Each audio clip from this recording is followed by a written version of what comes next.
예, 안녕하세요. 방금 소개받은 이 카르마의 상담소의 저자 이충현입니다. 제가 주로 관심을 갖고 연구하는 분야는 불교라는 전통을 이 마음의 사상이지 않습니까? 이것을 이제 그 교학적 접근보다는 현대인에게 어떻게 접근해서 조금 더 쉽게, 그리고 현대인의 삶에 어떻게 접목하는지, 불교를 현대화하는 데 저는 관심이 많습니다. 그래서 특히 이 현대인의 마음을 어떻게 불교라는 사상을 통해서 좀 다가갈 수 있을까, 이런 부분에 대해서 고민을 많이 하고 있고요. 오늘 제가 드릴 말씀도 불교의 카르마라는 사상이 우리 현대인들의 마음에 어떻게 도움을 줄 수 있는지에 대해서 조금 설명을 좀 드리고자 합니다. 자, 그러면은 카르마 개념에 대해서 일단 잠깐 좀 설명을 하고 넘어가겠습니다. 카르마라는 개념 자체는요, 끄르라는 그 어원에서 유래되는데요, 이게 행하다라는 뜻이에요. 그래서 카르마라는 개념 자체의 원래 뜻은 행위라는 뜻을 갖습니다. 그런데 이 행위라는 게 여러분, 우리가 모든 행위를 하면요, 반드시 어떤 그런 결과가 따라오게 됩니다. 자, 예를 들어 보세요, 여러분. 밥을 먹습니다, 여러분들이. 밥을 먹는 행위를 하면요, 시간이 지나고 나면 소화가 되면 배설을 해야 된다던가, 혹시 내가 밥을 먹으면서 과식을 하는 그런 행위를 했다면 소화불량이라는 결과가 따라와요. 그래서 반드시 우리가 어떤 행위를 하면 거기에 맞는 행위가 따라옵니다. 그래서 무엇을 행했더니 어떤 결과를 얻더라, 즉 어떤 원인을 지으니까 어떤 결과가 따라오더라, 이렇게 되면서 카르마라는 개념은요, 원인과 결과, 즉 인과를 나타내는 개념이 됩니다. 그래서 불교에서 카르마라고 하면 인과를 얘기합니다. 자, 이제 그러면 본격적으로 좀 현대인의 마음에 대한 이야기를 좀 해보도록 하겠습니다. 제가 여러분들 이 상담을 좀 해보면요, 대부분 다 힘든 사람이 옵니다, 상담을 하러. 그렇죠? 근데 그 힘든 사람들이 대부분 제가 발견한 게 뭐냐면은 자기 운명을 문제 삼아요. 자기 미래, 자기 운명이 어두워 보이거든요. 그래서 대부분 상담받기 오기 전에 많은 분들이 대충 한 점집 한 4-5군데는 다 갔다 오십니다. 그래가지고 뭐 타로도 보시고, 또 뭐 무속인한테도 좀 가서 좀 상담도 받으시고, 뭐 사주, 역학, 점성술 이런 거 다 보세요. 근데 문제 해결되나요, 안 되나요?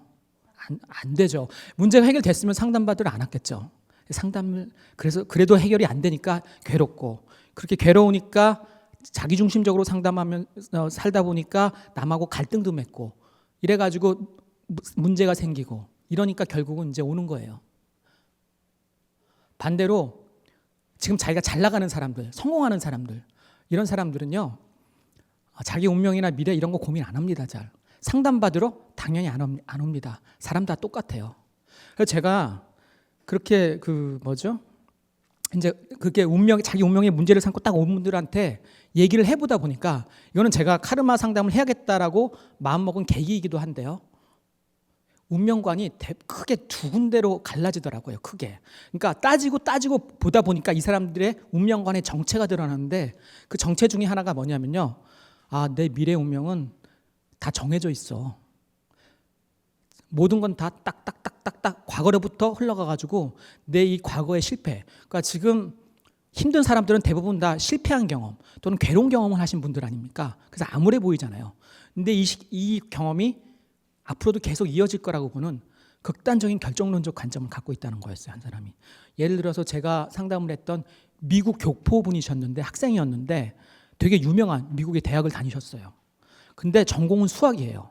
그러니까 모든 걸 다 수학적으로, 다 공식과 인과적으로 생각을 하는데, 자기가 그 우울증이 되게 심했는데 그 모든 경험들이 다 지금 우울한 상황이 미래도 다 펼쳐지는 거예요. 그냥 너무 힘들더라고요. 그럼 또 다른 하나의 극단적인 운명관이 있습니다. 이게 뭐냐면요, 모든 일은 다 우연적일 뿐이야. 결정된 게 하나도 없어, 우리 인생에는.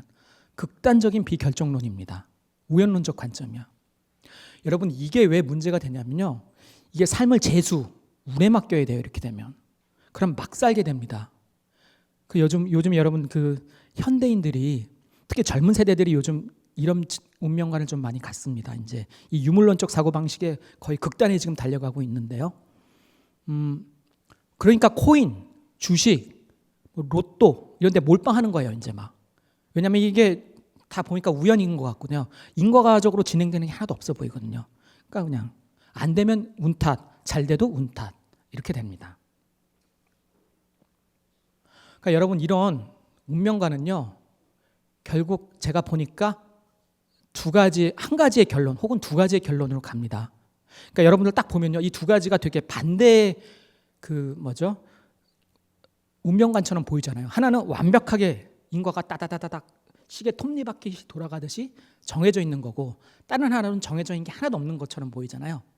그래서 완전히 반대로 보이는데 근데 이게 어디서 만나냐면 공통적으로 나는 자유롭지 못해.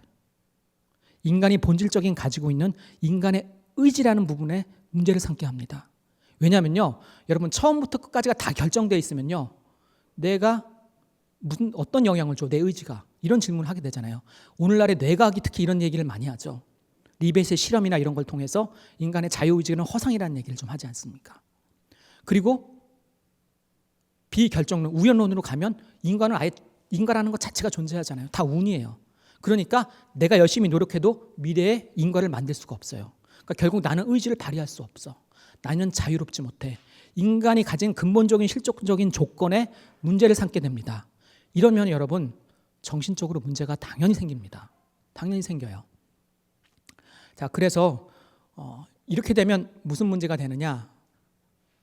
잠깐만요. 내가 내 의지를 발휘해서 내 의지의 자유로운 의지를 발휘해서 인과를 만들어갈 수 없다는 생각은 걸고 내가 내 상황, 내 삶, 내 운명, 나 자신을 통제할 수 없어라는 통제의 문제와 연결됩니다. 자기 통제감을 느낄 수 없고요. 자기 통제력을 가질 수가 없어요. 그것이 얼마나 우리 정신 건강에 중요한지를 보여주는 하나의 실험이 있었습니다. 지금 여러분들 이거 좀 제가 혹시 일어나도 되나요? 그냥 이 자리에서만 일어나도 되나요? 혹시 이렇게? 이게 그냥 볼게요. 조금 저는 일어나서 이렇게 돌아다니면서 이렇게 강의를 하는 스타일이라. 자, 이쪽에 있는 이쪽 여자분 있죠? 이 여자분이 엘렌 랭어라는 유명한 심리학자고요.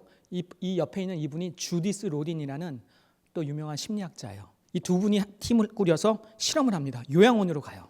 요양원으로 가서 노인들을 대상으로 두 그룹으로 나눕니다. 그래서 한 그룹은 화초도 내가 키울 수 있게 하고 노인들이 직접적으로 뭔가를 자기가 뭘 결정하게 하고 자기 통제권을 줬어요. 그리고 다른 한 그룹에는 당신들을 모든 걸 다 도와줄 수 있는 직원이 있다라고 알려주고 그걸 사람들이 다 해주게끔 합니다. 그리고 18개월 뒤에 결과를 봅니다. 어떠셨을 것 같으세요? 18개월 딱 결과를 보니까 자기 통제권을 부여한 그런 그룹 이 부분들에게는 정신적으로 건강이 상당히 유지됐어요. 반대로 자기 통제권을 박탈한 그룹은 심리적으로도 상당히 더 안 좋아졌고요. 사망률에서도 차이가 납니다.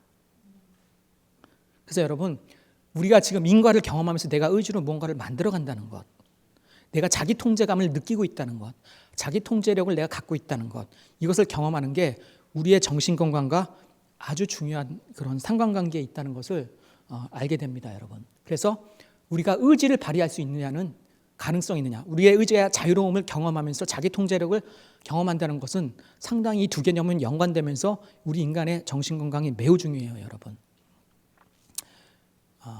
그래서 여러분 아주 엄한 부모님한테 자라는 아이들 있지 않습니까? 그래서 부모님이 아이한테 자기 통제권의 권한을 주지 않고 다 하나하나 다 통제하려고 하는 이런 부모님한테서 큰 아이들이 보이는 것 중에 하나가 뭐냐면 강박 증상이에요.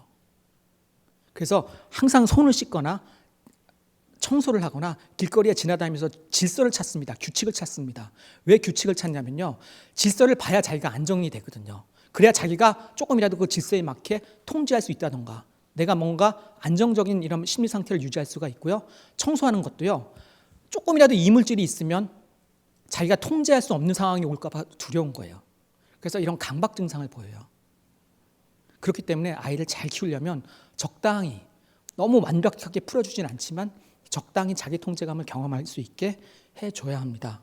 자, 여하튼 간에 자기 통제감이 인간의 정신건강에 중요한 영향을 미친다는 것, 그리고 이것이 인간의 의지와 관련되어 있다는 것, 자유로운. 이것을 오늘날 심리학이 알고 있지만 사실 이 사실을 2500년 전에 한 인물이 이미 알고 있었어요. 그리고 이 사실을 통해서 불교 그가 내세웠던 사상, 무아 사상이죠. 네가 생각하는 그 자아는 진정한 자아가 아니라든가, 혹은 그것은 그런 진정한 고정불변의 실체적인 자아는 존재하지 않는다라는 무아설을 펼친 인물이죠. 누굽니까?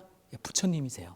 부처님이요, 이 사실을 통해서 사실은 본인의 사상을 펼친 겁니다. 뭐라고 말씀하셨냐면요, 이거 경전에 여러분들이 확인할 수 있는 문구인데요, 수행자들이요, 내 몸은 자아가 아니야, 무아야. 참으로 이 몸이 나라면 내 몸은 어떤 결점도 가지지 않을 것이고, 내가 내 몸을 이런 상태로 있어라 또는 이런 상태가 되지 말아라고 하면 그렇게 통제할 수 있어야 돼. 그런데 수행자들이요, 몸은 자아가 아니기 때문에 결점도 있고 또 이러이러하게 통제되지가 않아라고 말씀을 하시고요, 내 몸뿐만 아니라 나를 구성하고 있는 내 느낌, 나의 생각, 정서, 의식 다 마찬가지라고 말씀을 하십니다. 여러분들 생각 통제할 수 있으세요? 안 되잖아요. 그러니까 가끔은 내가 싫어하는 생각도 하게 됩니다. 그러니까 이렇게 통제할 수가 없어요. 근데 원래 여러분들 나라면요, 진짜 나라면 누구나 이고등락, 즉 고통은 피하고 즐거움을 원하잖아요. 이런 게 난데 왜 내가 내 몸, 내 생각에 통제할 수가 없죠? 이게 부처님의 문제의식이었던 거예요. 그렇게 되면 이렇게 어떻게 됩니까, 여러분? 내 생각을 내가 통제하려고 하는데 항상 생각은 흘러가요. 변해요. 그러니까 괴롭습니다. 통제할 수 없으니까, 무상하니까. 그래서 부처님은 이 세상의 실상을 고통이라고 보시죠. 통제할 수 없는 무상한 이 세간을 고통이라고 보시는 겁니다. 자, 그러면요, 여러분, 부처님이 이제 자기 통제력이 안 되기 때문에 고통스럽다는 걸 말씀을 하세요. 근데 또 하나 말씀을 하십니다. 이 고통스러운 세간을 부처님은 카르마의 원리를 통해서 인식을 하려고 하셨죠. 근데 이 카르마 법칙의 본질을 부처님이 말씀하세요. 자, 부처님이 카르마 본질을 말씀하십니다. 뭐라고요? 나는 의지가 카르마라고 설하노니 의지를 낸 뒤에 몸과 말과 마음으로 카르마를 짓는다라고 말씀을 하십니다. 자, 카르마의 본질을 지금 뭐라고 말씀하시죠? 의지라고 말씀을 하고 계세요. 부처님은 분명하게 오늘같이 인간의 의지가 부정당할 수도 있는 이 위기의 시대에서요, 부처님의 메시지는 분명합니다. 의지가 카르마의 본질이고 이 세상을 구성하는, 그리고 의지는 우리에게 분명히 자유가 어느 정도 허용되어 있다. 100% 자유롭다고 말씀하진 않으세요. 그건 나중에 여러분들이 이제 조금 더 알게 됩니다. 하지만 이 사실이 굉장히 중요합니다. 앞서서 좀 여러분 말씀을 드리자면, 인과를 경험한다는 것 있지 않습니까, 여러분? 삶의 인과를. 그러면서 자기의 통제감을, 세상과 나를 조금씩 한 번씩 만들어간다는 이 느낌, 인과를 만들어간다는 이 느낌이요, 여러분, 이게 삶의 의미를 줘요, 여러분. 삶의 의미와 관계가 돼 있어요. 과정을 만들어가거든요. 그래서요, 여러분들 그 두 가지 상황을 한번 비교해 보세요. 자, 100만 원이라는 돈을 생겨요. 근데 한쪽은요, 누가 줍니다, 그냥. 또는 복권에 당첨이 돼요.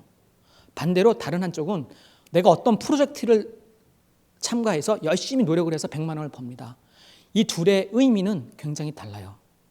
여러분들은 혹시 누군가는 결과 중심적으로 생각하면 똑같이 100만 원을 받았네 이러지만요, 정신건강의 측면에 있어서는 내가 프로젝트를 노력을 해서 인과를 만들어내면서 내가 이 세상에 내가 영향력을 행사하면서 통제하는 느낌을 갖는다는 게, 이게 삶의 의미를 주는 굉장히 중요한 요소입니다.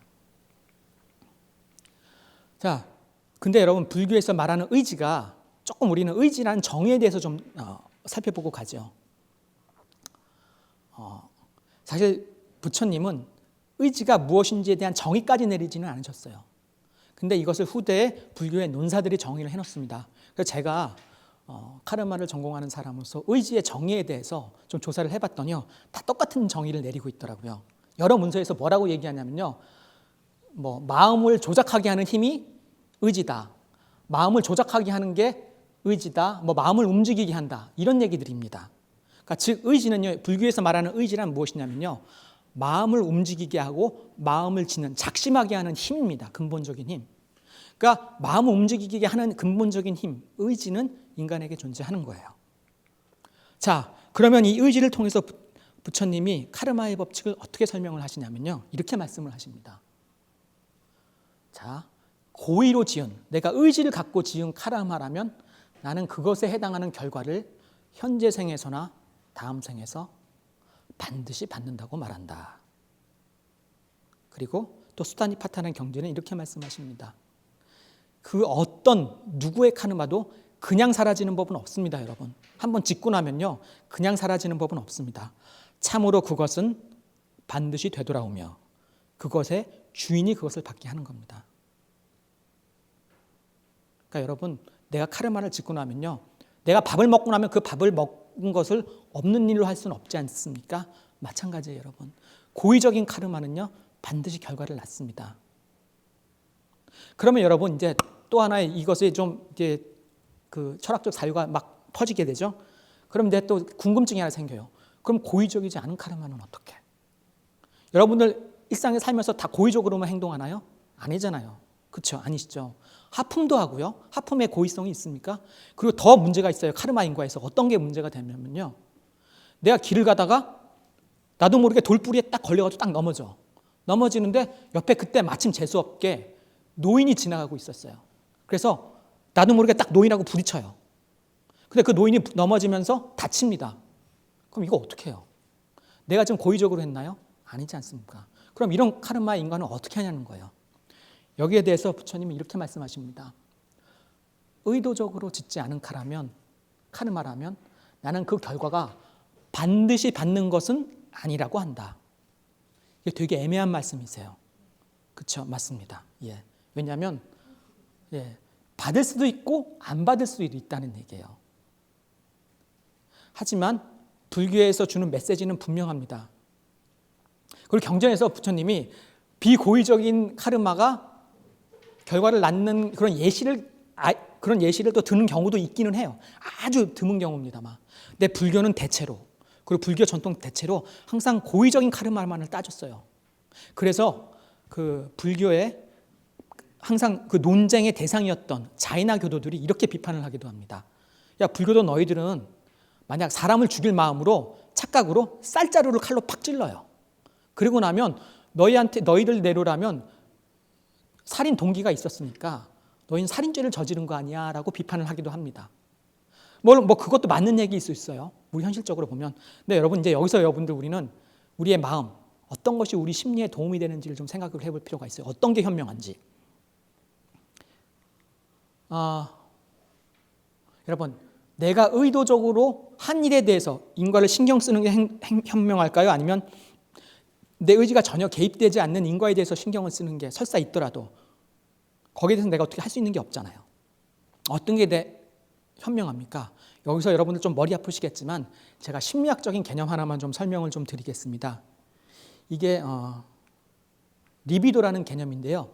너무 어렵게 생각하지 마세요. 갑자기 막 생소한 단어가 나오니까. 이게 뭔 뜻이냐면 정신에너지라는 뜻입니다. 칼융은 정신에너지로 받고 뭐 프로이트 같은 사람은 이걸 성에너지로 보긴 하지만 생에너지나 결국은 정신에너지예요. 그러니까 여러분, 우리가요 몸에 에너지가 필요하지 않습니까? 예를 들어봐요, 여러분들. 내가 축구 경기한다. 이러면 축구가 90분 경기죠.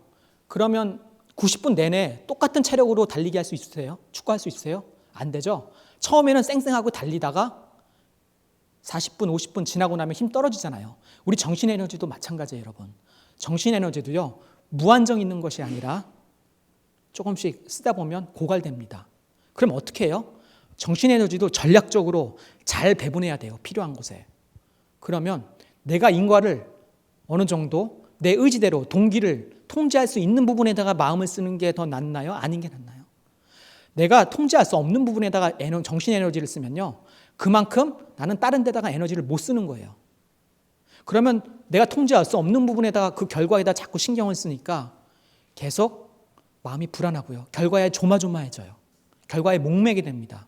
결과 중심적으로 생각하게 돼요. 하지만요, 여러분, 결과가 설사 안 좋더라도 내가 내 의지를 통제할 수 있는 부분에다가 마음을 쓰면요, 일단 인과를 확인할 수 있는 기회가 생겨요. 그러면 결과가 안 좋아도 다음에는 이렇게 좀 한번 바꿔서 해봐야지라는 분석이 가능해집니다.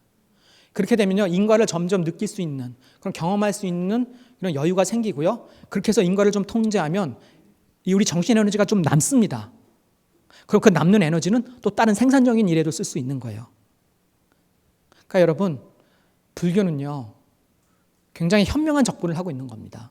고의적인 카르마에 신경을 쓰라라고요. 네가 그래서 정신에너지를 효과적으로 쓰라고 이렇게 얘기를 하고 있는 것이라고 우리 현대적으로 보면 좀 해석할 수가 있습니다. 자, 그런데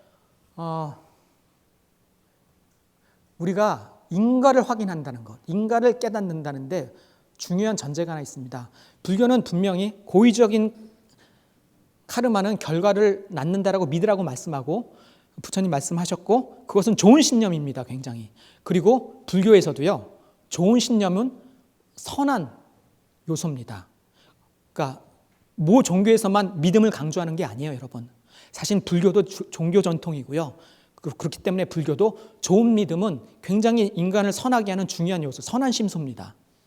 근데 이 신념을 갖는데 우리 현대인들이 굉장히 어려워요. 왜냐하면 여러분 우리가 지금 살면서 선하게 산 사람만이 반드시 잘 살고 있나요?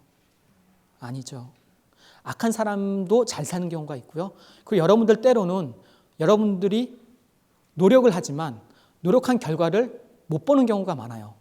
아주 뒤늦게 보는 경우도 있고 심지어 이번 생에서 못 보는 경우도 있습니다. 그럼 이거 어떻게 해요? 그때 부처님께서는 분명히 말씀하세요. 좀 더 시야를 장기적으로 가지라고요. 이렇게 말씀을 하십니다. 부처님께서는 악이 여물기 전에 내가 행한 악한 카르마가 성숙하기 전에는 어리석은 자도 이거를 악한 행동을 꿀같이 여긴다는 거예요. 그러나 악이 여물 때 그때 어리석은 자는 드디어 괴로움의 과부를 겪는다. 우유가 즉시 굳어지지 않는 것처럼 악한 카르마도 즉시 나타나지 않는다. 그래서 악이 있기 전에는 악을 행한 자도 좋은 것을 누리고요. 그러다가 악이 익으면 악의 결과를 보고 선한 카르마를 지은 사람도 그것이 있기 전에는 악을 만날 수가 있다는 거예요. 그러니까 시간이 필요합니다, 여러분. 자, 이제 제가 여러분께 이제 뭐를 설명을 드릴 거냐면요. 자, 이거 보세요. 시간이 필요하다는 거. 악이 있기 전까지, 선이 있기 전까지 카르마가. 그것은요. 장기적인 시야를 요하고 불교에서 말하는 이 장기적인 시야는 이번 생에 한정되지 않습니다.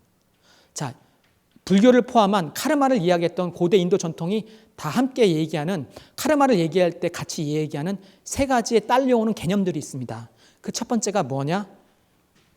윤회입니다. 그러니까 단 한 생으로 카르마 인가를 판단하지 말라는 거예요. 그리고 그것을 좀 믿어보라는 겁니다. 윤회는 흐르고 있다는 얘기예요. 삼사라 함께 흐르고 있는데 뭐가 흐르냐? 생과 사가 흐르고 있습니다. 태어났다가 죽었다가 태어났다 죽었다를 반복하는 거예요. 근데 불교에서는요, 또 태어났다 죽었다는 이 생이 반드시 인간 생만이 아닐 수도 있습니다. 그건 여담입니다만 제가 카르마를 얘기할 때 가끔 받는 질문이 있어요. 윤회가 거짓말이래요. 왜 그렇습니까? 이랬더니 만약에 윤회가 존재한다면 지구의 인구는 동일하게 유지해야 된다는 거예요. 왜냐하면 태어나갔다가 그러니까 이 인구의 수가 동일해야 왔다 갔다를 동일한 숫자로 유지되는 거 아니냐. 근데 이게요, 불교 윤회를 잘 모르는 거예요. 불교의 윤회는요, 윤회세간은 인간 세상만 있는 것이 아닙니다.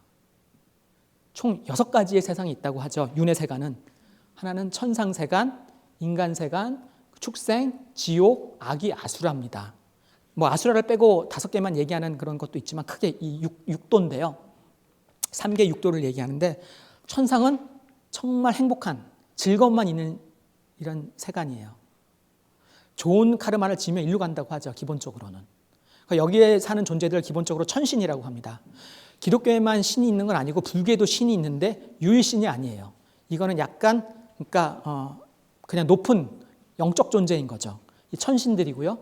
그 다음에 아수라. 이 아수라가 되게 재밌어요. 이 사람들도 천신이었어요. 원래 불교의 우주론에 따르면 천신이었는데 어느 순간 생각을 바꿔서 배반을 합니다. 그래서 하늘 천상에 있는 천신과 싸워요. 져가지고 땅으로 내려옵니다. 지하로 내려옵니다. 그러니까 기독교로 말하면 약간 타락천사입니다. 원래 천사였다가 타락해가지고 떨어지는 그런 개념이고요.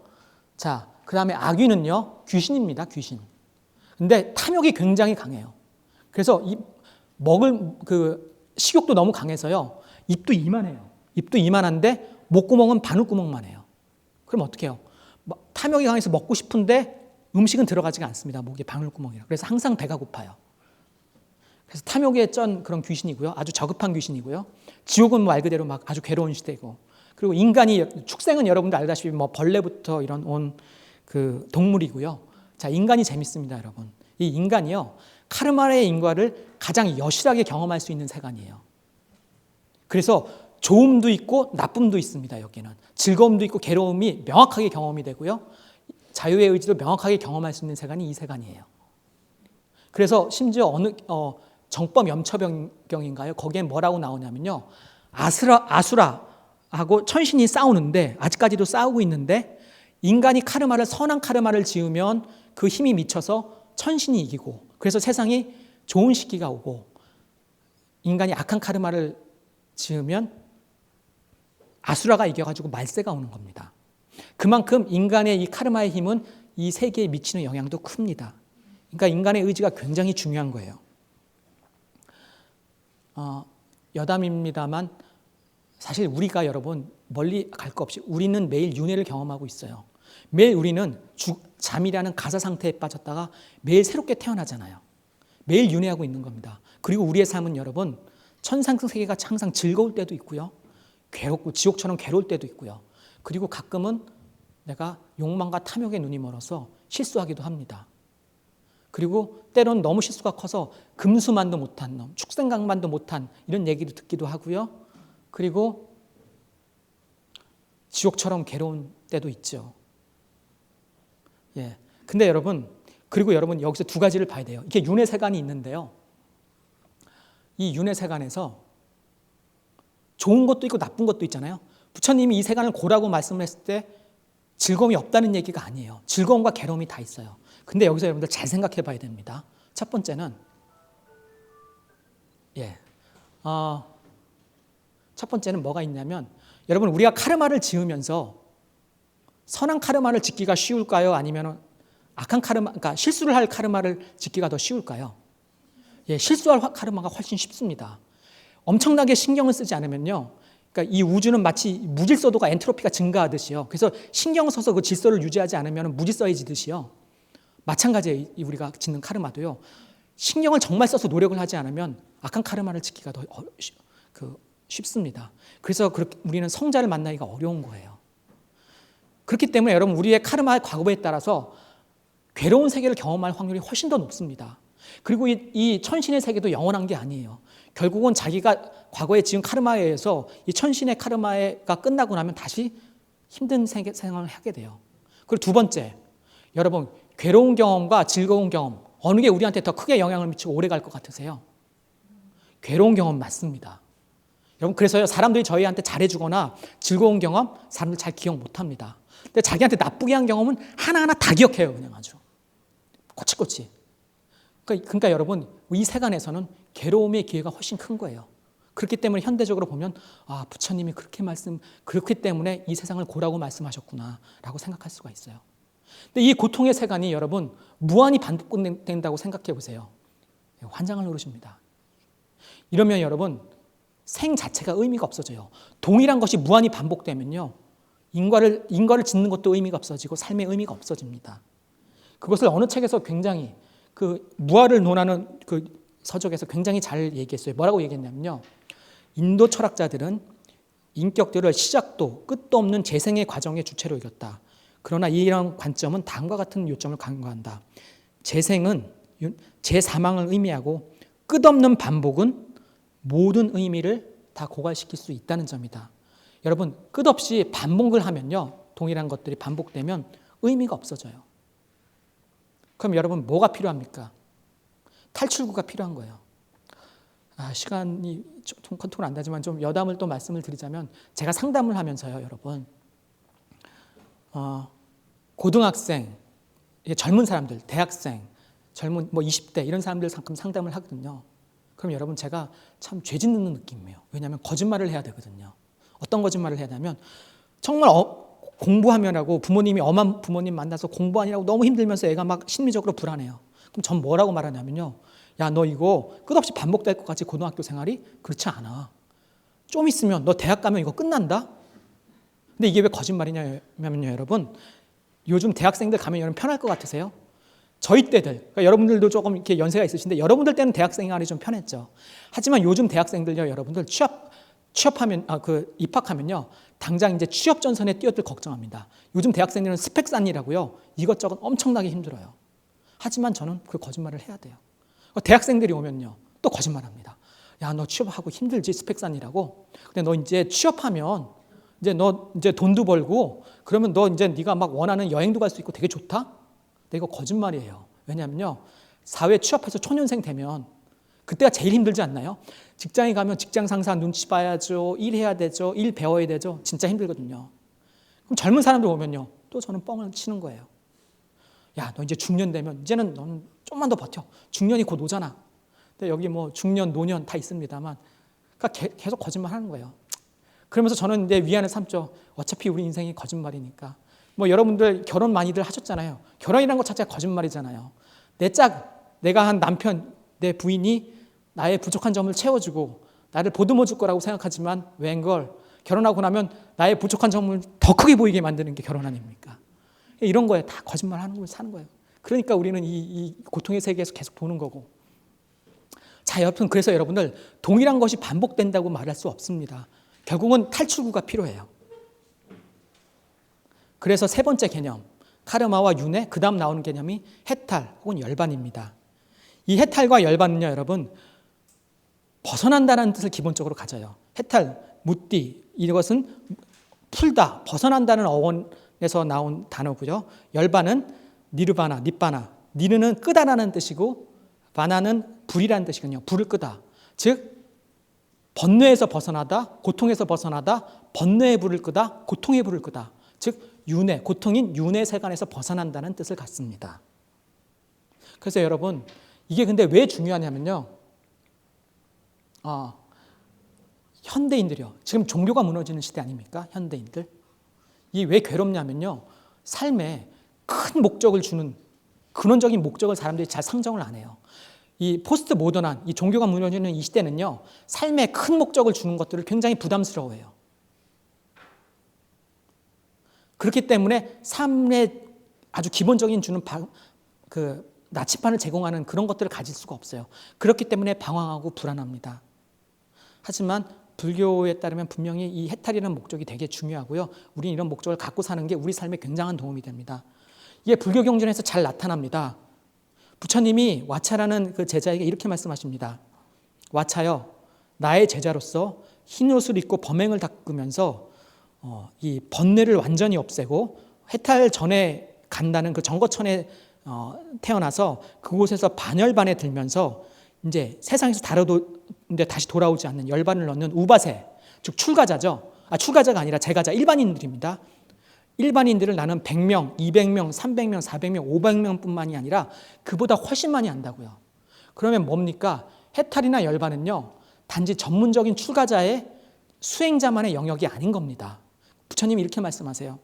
또 부처님의 제자인 와차고차라는 그런 제자한테, 와차고차라는 제자가 부처님한테 이렇게 말씀을 드리면서 칭찬을 얻습니다. 부처님, 마치 겐지스 강이 바다를 향하고 바다로 기울고 바다에 기대고 바다에 도달하여 머물듯이 부처님의 대중, 배차님의 제가자, 출가자 모두 다 포함해서 열반으로 향한다고요. 열반으로 가고 있다고요. 자, 출가자만의 일입니까? 이게 아닙니다. 이것은요, 모든 대중들이 다 가져야 하는 삶의 근원적인 나침반이 되는 목표입니다. 그리고 이 종교가 무너지는 이 시대에 이런 중요한 목표를 가져야 된다는 것을 우리는 불교를 통해서 확인하게 됩니다. 자, 이렇게 중요한 목표를 가지면 그 다음에 이제 뭐가 나오게 되나요? 그럼 어떻게 인과적으로 노력을 해서 이게 달성을 해야 되지? 라는 질문이 나와요, 여러분. 자, 뭡니까? 이제 요가 수행이에요. 이제 수행을 해야죠, 여러분. 올바적으로 인과를 만들어야 될 거 아닙니까? 심신을 올바로 단련시켜서요.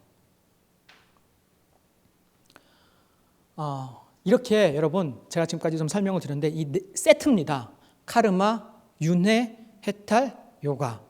그래서 이렇게 해서 인과의 목표를 갖고 인과를 만들어가는 거예요. 그러면서 삶의 의미를 찾고 내 삶의 방향형, 인과의 방향성을 주어주는 목표를 갖고 인과를 만들어가면서 나는 이 세상이 나에게 내가 인과를 만들어간다는 자기 통제감도 좀 경험을 하고 이러는 겁니다. 이래야 정신이 건강이 돼요. 여러분 이 사람이 누군지 아세요? 이 사람이 굉장히 유명한 심리학자 롤러메이입니다. 이 롤러메이가 뭐라고 얘기를 하냐면요. 이 현대를 어떻게 규정을 하냐면요. 불안의 시대라고 규정을 합니다. 그러면서 뭐라고 이 분석을 하냐면요.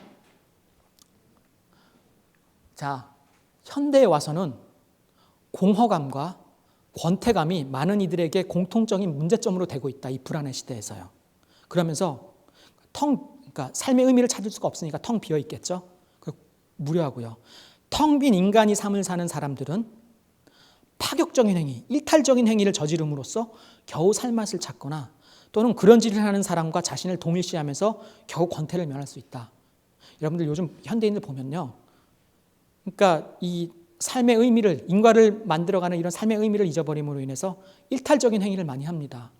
그래서 성적으로 막 변태 같은, 그래서 막 지하철이나 화장실에도 몰카 설치해서 막 이상한 그 몰카를 찍으면서 막 그 취향을 느끼고 막 이상한 성적 일탈을 하고 마약하고 도박하고 이러는 거거든요. 그리고 심지어는 유튜브 같은 데 보면 우리가 상식적으로 봐도 잘못된 사람인데도 불구하고 그런 사람들한테 막 환호하고 자기하고 동일시하면서 이상화하면서 별풍선 쏘고 막 후원하고 이런 사람들 있잖아요. 이런 일이 벌어지는 거예요. 그러면서 롤러메이가 이렇게 해요. 이런 현상을 보면서 그럼 이렇게 마음이 텅 비었다는 이런 상태의 원인은 어디서 오는가? 이는 그들이 살아가는 데 있어서 어떤 일을 긍정적으로 행사한다는 힘을 잃었다는 것을 말한다. 즉 자기가 인과적으로 뭔가를 만들어간다는 그런 경험을 이제 잃어버리는 거예요. 그러면서 내적 공허감, 즉 인간이 주도적으로 살지 못했다거나 적극적으로 대인관계가 맺을 수 없던 거나 혹은 내가 사는 세계에 효과적으로 내가 영향을 줄 수 없었다는 것. 이게 문제라는 거예요, 여러분. 그러면서 사람들은 깊은 절망감과 자괴감에 빠지고요. 그래서 자신이 바라고 느끼는 것을 포기하지 않을 수가 없다는 겁니다. 자, 여러분 이거 정말 잘 얘기한 거예요, 롤러메이가. 왜냐면요, 여러분 지금 젊은 세대 보세요, 여러분. 결혼을 포기하고요. 애 낳는 거 포기하고 연애를 포기합니다. 지금 어느 때보다 이 유물론, 삶의 인과, 삶의 목표가 큰 목표가 사라지고 있는 이때 이 젊은 세대가 그 시대의 가장 최종적인 경험들을 다 하고 있는 거예요. 그러니까 이 시대가 좀 갈수록 불안해지죠. 그러니까 참 이 문제의식을 갖고 이렇게 크게 조금 카르마 인과를 현대로 접목을 하면 이런 문제의식이 너무도 분명하게 보입니다. 자, 그래서요. 사실 정부가 이거 해결하려고 돈을 많이 쏟아붓잖아요.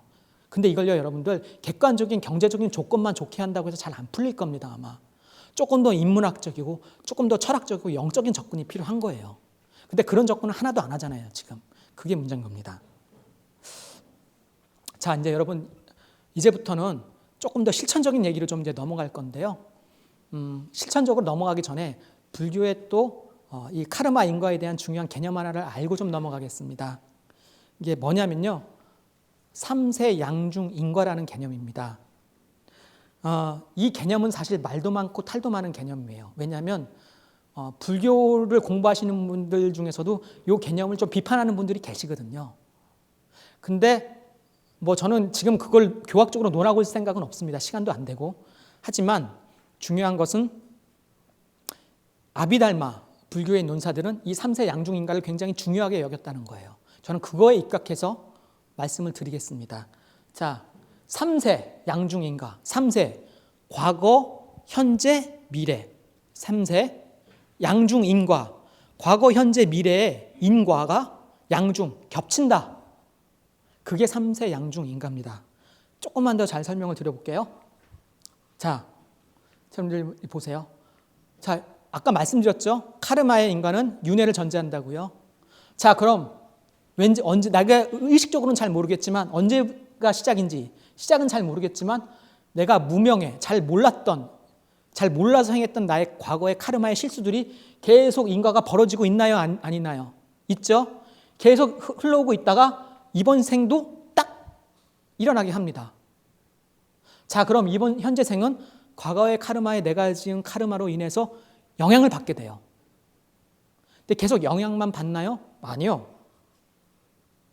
또 내가 그 영향을 받으면서 또 내가 새로운 카르마를 짓잖아요. 그렇게 지은 새로운 카르마가 어디에 영향을 또 주나요? 미래예요. 맞습니다. 미래입니다. 이렇게 3세의 과거부터 현재 인과 하나, 현재로부터 미래 인과 하나, 인과가 두 번 겹치고 있어요. 근데 여기서 여러분들 잘 보셔야 되는 건 현재생입니다. 그 현재생에서도 뭐가 중요하냐면요. 청소년기에서 성인기로 넘어가는 요 시기가 굉장히 중요해요. 이게 왜 중요하냐면요. 이 3세 양중 인가로 보면 우리의 현재생의 인생을 2라운드로 나눠서 봐야 됩니다. 두 가지 국면으로 나눠서 봐야 돼요. 자, 첫 번째 라운드. 현재생의 전반부입니다. 유년 시절이요. 이 시기는요. 내가 과거 생에서 지은 카르마들이 결과들이 이제 막 펼쳐지는 시기예요. 힘이. 그래서요.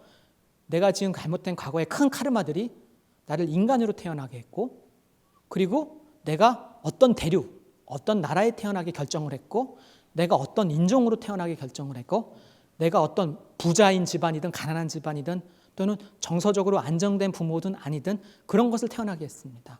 그리고 살면서 또 중요한 선생님 만나게 하고 형제 부모 다 만나게 하는 겁니다. 이런 영향력은 너무도 거대해요. 그리고요, 어린 때 나는 내 의지를 제대로 발휘할 수 있나요, 없나요? 잘 없습니다. 부모님이 주는 대로 먹고 입고 이 세상이 어떤지 배워야 될 거 아니에요. 그러니까 배우는데 정신이 없어요. 주로 다 흡수합니다, 이때는. 그러니까 내 의지를 발휘할 그런 확률이 없어요. 그러니까 이때는 주로 과거의 카르마를 받는 데 초점이 주어져요. 그래서 다음 생에 이제 라운드를 준비합니다. 이게 시간이 이렇게 애착 심리학자들이 이런 점을 아주 잘 설명하고 있어요. 어린 시절에 내가 가진 부모와 애착 관계를 어떻게 맺느냐에 따라서 형성된 성격이 평생을 간다고요. 부모님하고 안정적인 애착을 맺는 사람들은 사회에 나가서도 성인 돼서 안정적으로 적응하면서 사람들을 신뢰하면서 살 수가 있는 반면에 불안정한 애착을 맺는 사람들은요, 항상 불안하고 정서가 불안하고 적응하기가 좀 어려워요. 그리고 이 불안정 애착은요, 성인 됐을 때 이 사람이 어떤 모습을 가질지를 보여주는 되게 중요한 지표이면서 뿐만 아니라 세대 간에 전수되는 것이기도 해요. 그래서 내가 부모님이 불안정 애착이면 내가 불안정 애착이 될 확률이 높고, 그럼 내가 결혼해서 내 아이한테도 불안정 애착을 전수할 확률이 높습니다. 이렇게 중요한 기간이에요. 근데 여러분, 아이러니하지만 라운드 2 후반부가 펼쳐집니다. 이제 성인기 노년기예요. 어느 순간부터 나는 성인이라고 인정받고 그 다음부터 나는 성인으로 대접받아요. 내 의지를 발휘해야 되는 시기입니다. 그러니까 근데 여러분 이게 만만하지가 않죠. 왜냐하면 유년 시절에 형성된 내 임시적인 존재, 정체성, 성격을 이제 짊어지고 본격적으로 내가 의지를 발휘해야 되는 시기예요. 카르마를 지어야 되는 거죠. 이 시기에 따라서 어떻게 짓느냐에 따라서 어떤 일이 벌어집니까? 다음 생이 또 영향을 받습니다. 근데 여러분 이 불교의 이 카르마의 3세 양중인가가요, 굉장히 무섭고 잔인한 얘기예요, 여러분. 왜 그런 줄 아세요? 내가 과거의 카르마를 지었던 것들이 성격과 기질, 타고난 것들에 영향을 주잖아요. 이걸 짊어지고 살아가라는 얘기면서 새로운 생을 만들라는 얘기거든요. 근데 여러분들 사람 잘 바뀌나요? 안 바뀌나요? 잘 안 바뀝니다. 이게 되게 어려워요, 여러분. 제가 이게 얼마나 어려운지를 보여주는 거를 여러분 좀 설명을 드려볼게요. 여러분 이게 이 쌍둥이거든요.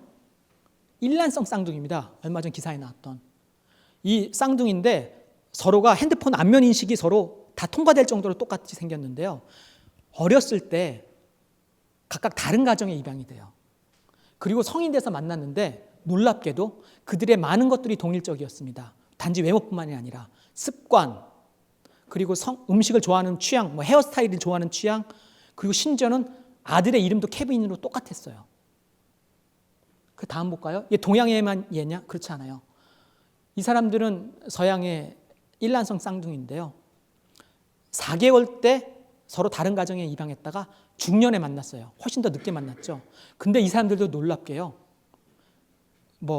목공을 하는 취미, 음식을 먹는 취향부터 시작해서 너무 많은 것들이 똑같았어요. 심지어는 여러분 뭐가 똑같은 줄 알아요? 결혼했다 이혼했거든요. 근데 처음 결혼했을 때 결혼했던 여자의 이름이 똑같았고요. 이혼을 하고 난 뒤에 재혼을 했을 때 재혼한 여자의 이름도 똑같았습니다.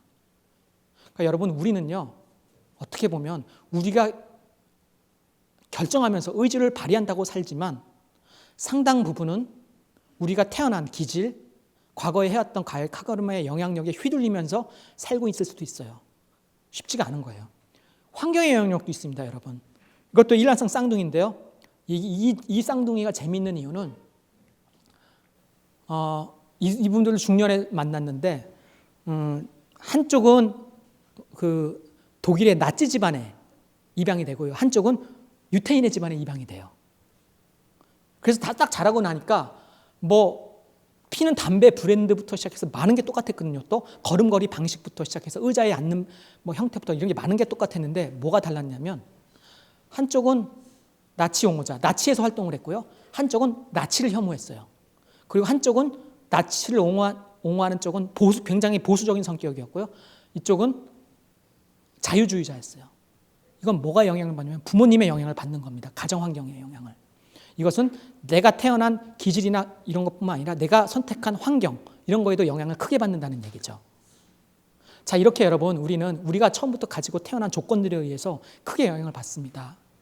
너무 어려워요, 여러분. 그러니까 이 카르마의 윤회를 벗어난다는 게 힘들고 한 생에서 큰 진보를 이루는 게 굉장히 어렵습니다. 긴장해야 돼요. 그러니까 현재 생이 얼마나 중요한지를 알아야 됩니다. 이 자유의지가 부여된. 다른 천신이나 지옥의 삶 이런 데하고 비교할 바가 아니에요, 여러분. 인간의 몸을 갖고 태어난 게.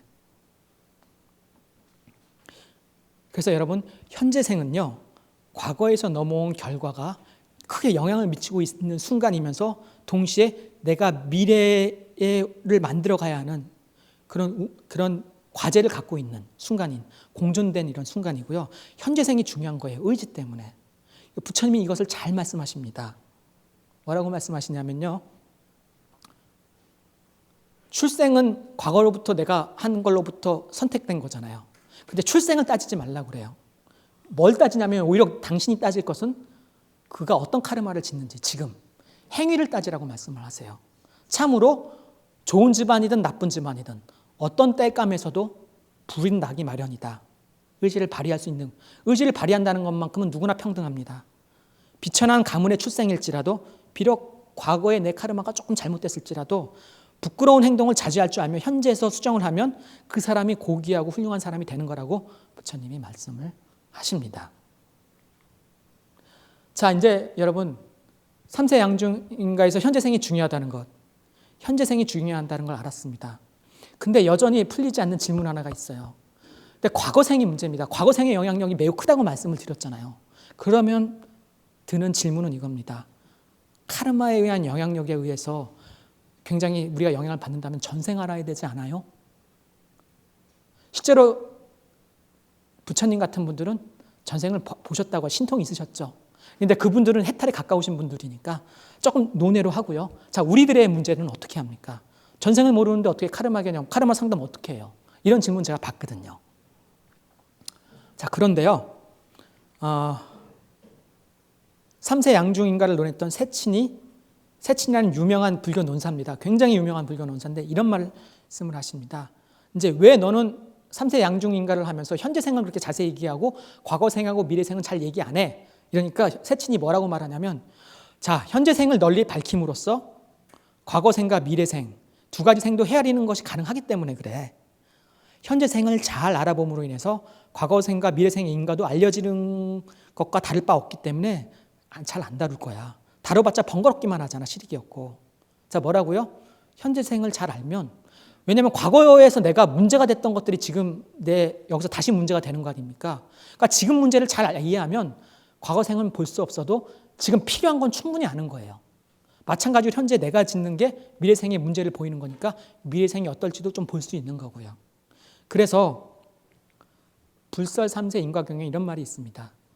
만일 전생의 일을 묻는다면 그것은 현재 생에 받고 있는 이것이요, 미래 생의 일을 묻는다면 현재 생에 짓고 있는 이것이라. 여러분, 현재가 중요한 겁니다. 불교는 분명히 현재가 중요하다고 얘기해요. 그러니까 불교 얘기하면서 윤회가 없다고 얘기하진 않습니다. 하지만 현재가 중요하다고 얘기하는 거예요. 최소한 인도 전통의 불교는 그렇습니다. 자, 그러면 카르마 개념을 이제 갖고 개념을 적용하는데 이런 질문이 있어요. 실수를 하는 건데 그래서 나의 모든 일은 다 카르마 때문이야 라고 생각할 수 있는 실수를 할 수 있어요. 근데 이 부처님 그렇게 하지 말라고 하세요. 카르마가 중요하지만 지금 현재 생에서 생을 받았을 때는 현재 생들이 갖고 있는 그 넓은 지식과 보편적인 너의 생각을 통해서 다 따져보고 난 뒤에 그 다음에 카르마를 생각해. 카르마 때문이라고 얘기할 수 있어. 이겁니다. 실제로 그런 부처님께 그런 질문을 어떤 한 외도가 던집니다. 뭐라고 던지냐면요. 사람이 경험하는 모든 것이 다 전생의 카르마 때문에 비롯된 것이라고 말을 하는데 부처님은 어떻게 생각하세요? 묻습니다. 그러자 부처님이 뭐라고 말씀하시냐면 잘못된 얘기다. 그러면서 담즙, 점액, 바람, 겹침, 계절, 충격, 상해 그리고 나서 마지막으로 8번째가 카르마야. 이 말씀이 무엇이냐면요. 부처님이 살고 계셨던 그 당시 고대 인도에서는요. 아유르베다 같은 의학 기술이 발달됐고 그것은 담즙, 점액, 바람, 겹침 이런 요소들을 되게 중요하게 생각했어요. 즉 지금 네가 살고 있는 그 당시의 의학 지식이라든지 또는 어떤 충격, 트라우마, 심리적으로 오는 이런 것들을 다 일단 따져서 그것 먼저 문제 삼고 나서 안 되면 그때 카르마 한번 생각해 보자 이 말씀이거든요. 섣불리 카르마 먼저 얘기하지 말란 얘기입니다, 여러분. 카르마 인가가 중요하지만. 그리고 저도 그래서 상담을 할 때 내담자들이 그렇게 하면 카르마부터 안 하기를 얘기합니다. 먼저 얘기 안 해요. 그래서 자 그러면 어떻게 해요, 여러분? 어떻게 하라는 거예요? 카르마가 중요하다고 해놓고 카르마를 얘기하지 말라고 하면 어쩌라는 거예요? 자 이제 진짜 불교가 얘기하는 핵심들을 얘기해 보죠. 부처님은요 연기 즉 카르마의 인과 법칙을 설명을 하시면서 인연 즉 조건적으로 생각하라고 말씀을 하셨어요. 조건적으로. 그래서요 예를 들면 이런 겁니다. 어떤 느낌을 조건으로 해서 가래가 일어난다. 즉 좋은 느낌을 조건으로 해서요 그 좋은 느낌을 주는 대상을 원하는 욕망이 생기고요. 내가 싫어하는 느낌을 조건으로 해서 그것을 피하고 싶은 욕망이 일어납니다. 그래서 이런 피하고 싶은 이런 욕망, 가까이 하고 싶은 욕망을 또 조건으로 해서 그 좋아하는 것을 완전히 갖고 싶은 강하게 집착이 생기고요. 싫어하는 걸 피하고 싶은 집착이 또 생겨요. 이 집착을 조건으로 해서 또 내 성격이 형성이 됩니다. 이렇게 부처님은 조건으로 해서 보라고 했어요. 이 조건을 통해서 여러분 보는 게 이게 굉장히 여러분 중요합니다. 왜 중요하냐면요. 무엇 때문이야가 아니라 조건으로 봐. 이걸 여러분들 좀 잘 안 와닿으실 수 있으니까 제가 실제 상담 사례를 하나 설명을 드릴게요. 저한테 상담 오시는 분들 중에 이렇게 부부 갈등 때문에 가끔 오시는 분들이 있어요. 근데 여러분들 부부 갈등은요. 10중 한 7, 8은 성격 차입니다. 근데 성격도 잘 맞는 성격은 문제가 안 되는데 나하고 잘 안 맞는 반대되는 성격이 문제거든요. 이 반대되는 성격이 문제를 일으키는데 예를 들면 이런 거예요. 한 남편분은 절약정신이 굉장히 투철해요. 낭비를 못 봅니다. 그리고 모든 게 다 깔끔하고 그냥 항상 좀 텅 빈 공간들이 있어야 돼요. 뭐가 채워지는 게 싫어요. 미니멀 라이프를 추구합니다. 그리고 이걸 굉장히 자부심을 높이 생각했어요. 자기가 이런 생활을 추구한다는 걸. 근데 이 아내분은요. 어떤 분이셨냐면 인심도 굉장히 후하시고 한마디로 손이 크다는 얘기하죠. 그러니까 풍성풍성 나눠주고 뭘 샀다가 버렸다가 이런 것도 굉장히 많고 사람도 많이 관계하세요. 그런데 여러분 이게요. 반대 성격이잖아요. 이게 신혼 때는 괜찮아요. 근데 살고 계속 시간이 흐르다 보면 이게 조금씩 상대방의 결점이 보이기 시작합니다. 나를 불편하게. 남편의 입장에서 보면요. 아니 이게 자꾸 자기는 단촐하게 전략하면서 살고 싶은데 자꾸 막 홈쇼핑에서 물건도 사고 막 필요 없는 물건인 것 같은데 샀다가 굳이 또 좀 안 쓰다가 버리기도 하고 굳이 사람들한테 뭐 이런 거 나눠줄 필요 없는데 과하게 나눠주는 것 같고 이래요. 자기는 미니멀 라이프를 추구해야 되는데 집안에 상계에 막 쌓여 있어. 불편해. 너무 불편합니다. 이 불편한 게 시간이 오래가면 어떻게 되냐면요. 어디까지 발전이 되냐면 상대는 내 와이프는 내가 하지 말라고 했는데도 하는 사람, 나를 괴롭히고 내가 싫어하는 걸 하는 나쁜 사람이야 라고까지 이제 발전을 해요. 이제 그러면서 문제가 됩니다. 반면에 아내 입장에서는요. 아니 사람이 좀 살면 좀 나누고 사람도 왔다 갔다 하고 이렇게 살아야 되는 거 아니겠습니까? 물건도 버렸다가 샀다가. 너무 근데 내가 뭐 살려고 하면 매 눈초리로 저 사람 뭐 사는지 막 째려보는 것 같고, 내가 좀 뭐 샀다고 하면 막 구박이 나고 뭐 버리지 쓰지도 않는다고 막 이러고 답답해요. 힘들어요. 이게 또 시간이 지나면 어떻게 합니까? 아, 저 사람은 내가 싫어하는 걸 자꾸 원하고 하려고 해. 그러다 보면 상대방 저 사람은 나를 괴롭히는 사람이야 라고 또 갑니다. 이러면서 여러분 싸우는 거예요. 자, 이런 분들이 오면 실제로 여러분들 어떻게 하냐면요, 이렇게 하다가 결국은 조건적으로 좀 보게 합니다. 어떻게 조건적으로 보게 하냐면요, 자, 예를 들면 이런 거예요. 자, 남편분한테 무엇이 조건이 돼서 상대를 나쁜 사람으로 만드나요? 질문을 던져봅니다. 여기서 중요한 건 조건입니다. 무엇 때문에가 아니에요. 왜냐하면 어떤 한 원인이 100%는 아니니까요. 다양한 인과 연이 있기 때문에 무엇이 조건이 돼서 상대를 나쁜 사람으로 만드나요? 아내를. 이러면 자기가 좀 생각을 해보잖아요. 그럼 이제 이런 겁니다. 내 마음을 불편하게 하니까요. 내가 싫어하는 걸 하게 하니까요.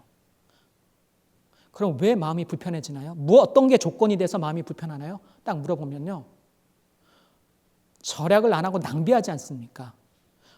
그럼 낭비하게 만드는 것이 어떤 조건을 해서 그게 안 좋은 거라고 생각하세요? 이렇게 하면서 자꾸 질문하다 보면 내가 어릴 때 내가 살아오면서 나는 절약 정신을 해야 생존을 할 수 있었어. 뭐 이런 얘기. 내 부모님은 절약 정신을 강조했어. 이런 나의 삶을 돌아보고 나를 돌아보게 됩니다. 그러면 어떤 생각이 드냐면요, 아, 내가 원래 이런 사람이구나, 이런 걸 생각하게 되거든요. 그럼 반대로 당연히 상대 입장에서 그걸 질문하면 상대도 그런 사람인 거예요. 그럼 이렇게 보다 보면요, 여러분 뭐가 되냐면 어디까지 가냐면, 아, 상대하고 나는 다른 사람이구나. 자, 여러분 여기서 굉장히 중요한 변환이 일어났습니다. 상대는 나쁜 사람이었잖아요. 근데 여기서 지금 뭐가 됐냐면요, 상대는 다른 사람이 된 거예요. 그러면 이 부부 갈등의 문제가 어느 한 사람만이 기여하고 있는 게 아니라요, 같이 기여하고 있는 겁니다. 다른 사람끼리 인정을 안 해서. 자, 이런 작업을 할 수가 있는 거예요. 조건을 보면서. 그래서 우리가 가진 이 분별의 힘, 이성의 힘으로 차근차근 하나씩 보면서 이 조건을 따져가면서 사안을 분석을 해다가 들어가다 보면요, 여러분 이제 이런 효과가 발생됩니다. 심리치료의 가장 핵심적인 요소 중에 하나, 거리두기입니다. 거리두기가 가능해져요, 여러분. 모든 심적 요소에 하나같이 여러분들 공부하다 보면 확인할 수 있는 요소입니다. 지금 분노에 차 있는 나와 거리를 두고요, 그것을 나쁘다고 믿고 있는 나와 거리를 두고요, 그 신념과 거리를 두고 계속 거리를 둘 수가 있게 돼요. 계속 거리 두어야 됩니다, 여러분. 여러분들이 살아 계시는 한 내 마음을 정화하고 인격을 성숙시키기 위해서 여러분 우리는 계속 거리두기 해야 됩니다. 근데 이 거리두기를 하는 겁니다, 결국 카르마 작업은. 그래서 그러니까 이게 1단 기어를 넣고요, 거기서 멈추는 게 아니라 그 다음 2단 기어 넣고, 즉 무슨 조건이 상대를 나쁘게 만들지 1단, 그 다음에 무엇이 나를 불편하게 하지 2단, 3단, 4단, 이렇게 가는 거예요, 여러분. 자, 이렇게 가다 보면요, 여러분 이게 거리두기를 계속 하다 보면 어디까지 가냐면 이 내 삶을 조건적으로 보는데요, 예를 들자면 이런 겁니다. 그러면 나를 이렇게 불편하게 하는 내 부인, 내 남편은 내 삶에 어떤 조건이 되어주고 있지? 좀 더 메타적으로 보는 거예요. 근데 이게 카르마 개념을 잘 이해했다면 어떤 물음으로 바뀌냐면, 어떤 것으로 바뀌냐면, 상대는 고정된 나라는 것, 내가 과거에서부터 지었던 카르마로 형성돼서 가졌던 나의 이 기질, 이 여러 가지를 이제 조금 좀 변화를 좀 열어보라는 변화의 기회를 주는구나라는 조건으로 보게 됩니다. 그리고 여기서 좀 이거는 좀 여담입니다만 좀 더 가미되자면 중도 개념이 좀 끼어들어요. 왜냐하면 너무 극단적으로 절약 정신을 강조하면 어떻게 되는 줄 아세요, 여러분? 절약 좋지요. 근데 너무 절약에 포커싱을 두고 평생을 살면요, 노년에 가면 어떻게 되냐면 여러분 스크루지 같이 돼요. 찬바람 쌩쌩합니다. 여러분들 그 스크루지 영화 보면 사람들 옆에 잘 안 가려고 하잖아요. 부담스러워하고. 그렇게 돼요. 너무 꽉 막히고. 반대로요, 너무 사람 좋아하면서 사람하고 흥청망청 이렇게 왔다 갔다 하고 이런 게 너무 평생 가면요, 어떻게 되는 줄 아세요? 줏대가 없어집니다. 그리고 삶이 좀 공허해져요. 다른 사람하고 있을 땐 좋지만 사람들이 떠나고 나면 허무해지고. 그 부처님 뭐라고 말씀하십니까? 무소의 뿔처럼 혼자서 가라고 하잖아요. 고독을 좀 견딜 수 있어야 되거든요. 그러니까 이 극단이요. 부처님은 극단을 경계하고 중도의 길을 추구하셨잖아요. 마찬가지입니다. 이 세상이 변하는데 너도 하나의 기질로만 남아있지 말고 좀 열려서 다른 여러 가지를 배우면서 좀 극단을 다듬으라는 거예요. 이제 그런 것들의 작업이 조금 더 가능해져요. 여러분들 이런 극단을 중화하고 중도를 추구하는 이런 내적 작업을 하시는, 인과적 작업을 하시는 이런 분들이 노인이 되시면요, 굉장히 멋있어집니다. 진짜 이런 분들 되게 멋있어요. 왜냐하면 이런 분들을 말 한마디 한마디 나올 때 보면 그 노력의 흔적이 묻어나오거든요. 저 같은 사람들한테는 참 잘 보이더라고요. 그래서요, 인격이라는 게 여러분 바로 그겁니다. 고정되게 경직되지 않고 끊임없이 나를 계속 바꿔나가면서 이 무상한 세간에서 나를 업데이트하는 게 인격이거든요. 인격의 수준. 그런 분들한테 그런 게 묻어나오니까 노인이지만 굉장히 멋있어요. 그리고 젊은 사람들은 그런 노인이면 한마디 얘기도 듣고 싶고 다가가고 싶습니다. 자, 여러분 이렇게요. 계속 우리는 거리두기 작업하면서 카르마 인가를 어울리면서 조건화 작업을 해야 됩니다. 근데 이게 여러분 왜 현대 이 불안한 시대에 중요하냐면요. 불안하면 이 작업이 잘 안 됩니다. 억지로라도 해야 돼요. 불안하면요. 내 마음의 불안을 해소하기 위해서 희생양을 찾습니다. 그래서 여러분들 요즘 인터넷 보면 마녀 사냥 같은 거 많이 일어나잖아요. 그리고 여러분들 데이트 폭력 요즘 기사 많이 보시죠. 여자친구가 헤어지자고 통보하는 순간 확 돌아가지고 찾아가가지고 폭력을 행사하는데 그냥 행사하나요? 한 사람의 인생을 망칠 정도로 그쵸? 폭력을 행사해요. 근데 여러분 이게 왜 그런 줄 아세요? 거리두기가 안 되기 때문이에요. 이별을 통보한 그 여자는 나쁜 여자야, 못된 년이야 라는 생각. 거리두기가 거기서 한번 해야 돼. 거리두기가 안 되니까. 근데 만약에 여기서 한꺼풀 거리두기라고 벗어나면 어떤 게 되냐면 이별을 통보한 나는 굉장히 불안해. 거리두기 좀 더하면 불안한 게 어디서 오지? 어떤 조건으로 왔지? 사랑하는 사람이 나를 버리잖아. 좀 더 거리두면 버림받는 게 왜 문제지? 어떤 조건에서 버림받는 게 문제가 되지? 돌아가면요. 어린 시절에 그렇게 심적으로 불안한 사람들은 부모님과 강제로 떨어지는 분리불안이 있다던가 아니면 부모님한테 학대를 받았다던가 아니면 부모님과 애착해서 정상적으로 소통이 안 돼서 자기가 버림받는다는 느낌을 가졌을 확률이 매우 높습니다. 그게 단순히 부모님한테만 버리는 게 아니라요. 어린 시절에는 세상이 나를 버리는 것 같아요. 그러니까 그게 무의식적으로 각인이 되면요. 나를 사랑하는 사람이 나를 치료해 줄 줄 알고 나를 채워줄 줄 알았는데 이게 버리잖아요. 그러는 순간 확 도는 거예요. 엄청난 공포와 이게 물려옵니다.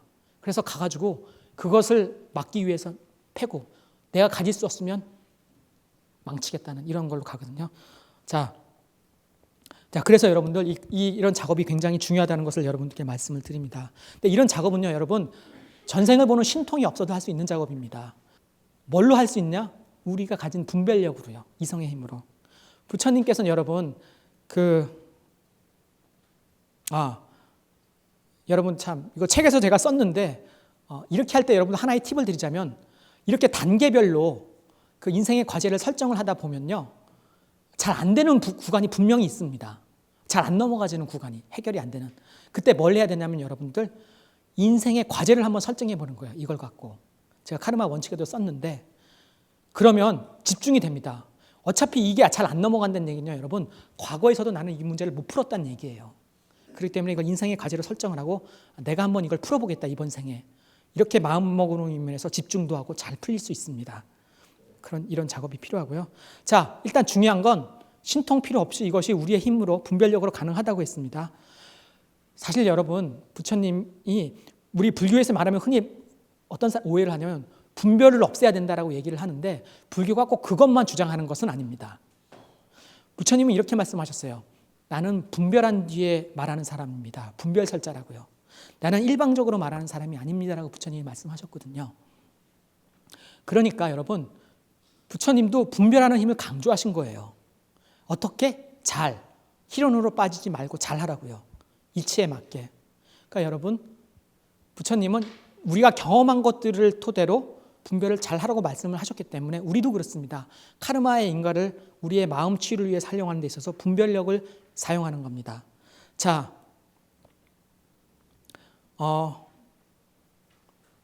제가 그런 사례를 하나 말씀을 드릴게요. 칼 융이라는 심리학자입니다. 아마 프로이트와 함께 칼 융은 아마 이 심리학 역사에 있어서 가장 유명한 위대한 사람 중에 한 사람으로 꼽히고 있죠.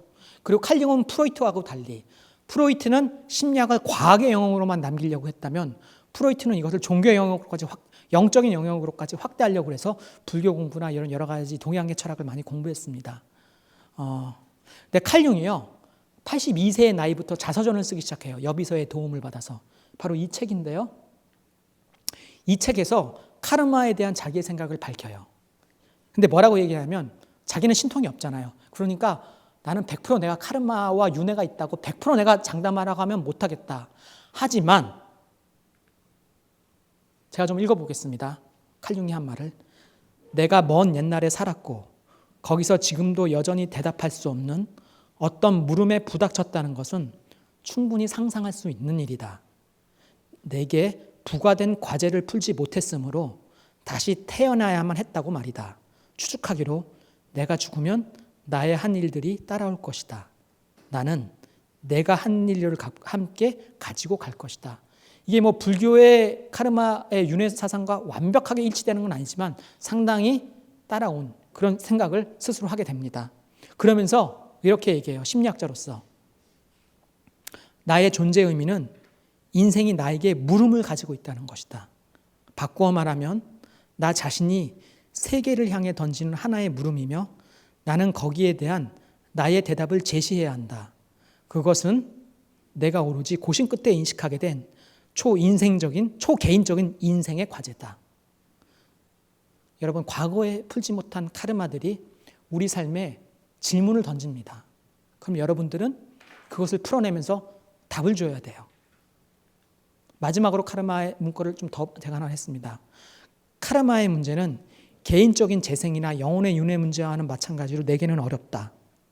나는 재생에 대한 인도인의 신앙 고백을 자유롭고 텅 빈 마음으로 존경하는 태도로 들으며 나의 경험 세계에서 재생의 경향을 보여준다고 당연히 생각될 만한 어떤 일들이 일어나지 않는지 어디서든 평소에 살폈다는 거예요. 즉 일상에서 카르마와 윤회를 관찰하기 위해서 그런 사유를 놓지 않았습니다. 칼융은. 그러니까 그런 사유가 자라서 이것 위에도 칼융은 이 자서전에서 뭐 공업 개념이나 이런 것들도 좀 얘기를 해요. 그러니까 이런 사유가 칼융의 그 심리학의 토대가 되었던 겁니다. 칼융이 했듯이 여러분 우리도 신통이 없지만 할 수 있는 겁니다. 자, 여러분 제가 이제 카르마를 어떻게 이제 우리의 일상으로 가져와서 이 개념을 적용해서 우리가 일상으로 우리의 마음에 도움을 받는데 할 수 있는지 조금은 간단하게 좀 설명을 드렸는데요. 이 작업을 할 때 여러분들 좀 조심하셔야 돼요. 왜냐하면 이 한시라도 거리두기를 게을리하면 카르마 개념에 빠져서 이게 다 카르마 때문이야. 내가 해서 뭐해? 이런 생각 진짜 하게 되거든요. 실제로 그렇게 돼요. 저도 가끔 그렇게 이게 또 카르마인가? 이럴 때마다 정신 차리고 그게 아니지. 막 이렇게 되거든요. 네, 여러분. 그래서 이제 결정론으로 이렇게 가잖아요. 근데 이런 문제를 라다크리슈난이라는 유명한 그 인도 철학자가 그 얘기를 짚습니다. 고대 인도 철학사를 분석하면서요. 이것도 제가 좀 읽어볼게요. 과거 인도에서 카르마 사상은 불행하게도 사람들이 최선을 다해서 노력해야 되는 그런 순간에 주저하게 될 때, 그럴 때 결정론과 혼동되었다는 거예요. 그렇게 함으로 인해서 타성해졌고 소극적이 되게 하면서 변명의 구실을 하는 이론으로 작용을 했다는 겁니다. 따라서 예를 들어서 죄인에게 너가 노력해서 변할 수 있어라고 말을 하기보다는 너는 원래 엉망진창인 존재일 뿐 아니라 범인이라는 것이 네가 될 수 있는 전부일 뿐이야라고 숙명적으로 해석되게 만들었다는 거예요. 근데 불교의 카르마상은 이거 맞나요? 아닌가요? 이거 아닙니다, 여러분. 다시 한번 부처님이 말씀하신 카르마의 본질을 새기겠습니다. 의지가 나는 카르마라고 설하노니 의지를 낸 뒤에 몸과 말과 마음으로 카르마를 짓는다. 의지가 본질입니다, 여러분. 자, 그래서요, 좀 정리를 하자면 인과적으로 우리에겐 결정된 부분이 분명히 존재합니다. 과거에서 지은 카르마가요, 우리의 현재에게 다 주어지면서 결실로 나타나고 있어요. 그런 점에서 인과는 분명히 존재합니다. 인과적으로 결정된 부분이 있어요. 하지만 인과를 받고 있는 이 현재의 순간을 완벽하게 다 결정하는 것은 아닙니다. 부처님은 분명히 의지가 있다고 얘기하셨어요. 그러면 이 의지로 인해서 미래는 완벽하게 결정된 것은 아닙니다. 물론 어떤 것은 과거에 아직 나타나지 않은 결실이 나타날 수도 있겠죠. 하지만 상당 부분 열려있는 미래입니다. 그렇다면 여러분, 불교는 극단적인 결정론도 극단적인 비결정론도 아닌 중도적인 사상입니다. 이것을 이해하는 게 굉장히 중요해요. 왜? 현재 때문에, 의지 때문에요. 자, 그래서 여러분, 현재가 중요하고 이 의지를 통해서 우리는 카르마로 이 수많은 우리가 해온 이 윤회의 생에서 이번 생에 조금 더 진보하는 생을 살아야 돼요. 마음을 정화하면서, 카르마를 이해하면서, 카르마를 체험하면서, 자기 통제력을 경험하면서. 자, 마지막으로 여러분, 제가 이 말씀을 드리면서 정리를 해볼까 합니다. 제가 카르마를 삶으로 얘기할 때 많이 드는 비유인데요. 우리가 이 카르마의 인과를 업고 사는 우리의 인생이요, 복싱 경기에 올라가는 거하고 좀 비슷합니다. 자, 여러분, 복싱 경기 링에 딱 올라가면요, 그 경기에 올라가서 우리 게임을 하려면 한 대도 상대의 주먹을 안 맞을 수 있나요? 없죠. 맞아야 됩니다. 주먹을 두려워하면 복싱 경기를 할 수가 없어요. 과거에 우리가 지은 카르마로 인해 그 괴롭고 즐거운 여러 가지 결과들이 우리에게 펀치를 막 날리는 거예요. 그럼 이 펀치를 두려워하면 안 됩니다, 여러분. 맞으면서요, 정신 바짝 차리고 의지를 내고 주먹을 내야 돼요, 우리도. 하나하나 실천을 해야 됩니다. 근데 어떻게 실천을 하냐면요, 여러분. 럭키 펀치 한 방으로, 원펀치로 그냥 쓰리강냉이 딱 한 방에 끝내려고 하면 돼요, 안 돼요? 안 됩니다. 로또나 이런 걸로 해결하려면 안 되고요. 그 불교 전문가, 아니 불교래, 복싱 전문가들이 항상 이렇게 하죠. 저 선수 저렇게 한 방에 끝내려고 하면 안 됩니다. 저렇게 동작이 커지면, 저러면 오히려 상대방에게 주먹을 허용하게 돼요. 막 이런 얘기 하잖아요. 마찬가지예요, 여러분. 큰 거 한 방 노리지 말고요, 잔펀치를 계속 내면서 포인트를 쌓는 거예요. 그러면서 상대에게 데미지를 누적을 하다 보면요, 어느 순간 상대가 KO를 당하든지, 그래서 내가 열반에 들든지, 아니면은 농담입니다만 포인트로 이기는 거예요, 게임을. 그렇게 차근차근 인과를 하나씩 하나씩 밟아나가면서. 우리 인생은 이렇게 복싱 경기처럼 여러분, 차근차근 거리두기 하면서 카르마의 인과를 통해서 내 삶의 과제를 생각해 보면서 한번 여러분들의 마음을, 또 카르마의 사상이 현대인의 마음을 치유할 수 있는 이런 사상이 될 수 있다는 얘기를 여러분들께 오늘 전해드렸습니다. 제가 오늘 준비한 얘기는 여기까지입니다. 여러분들 들어주셔서 감사하고요. 수고하셨습니다.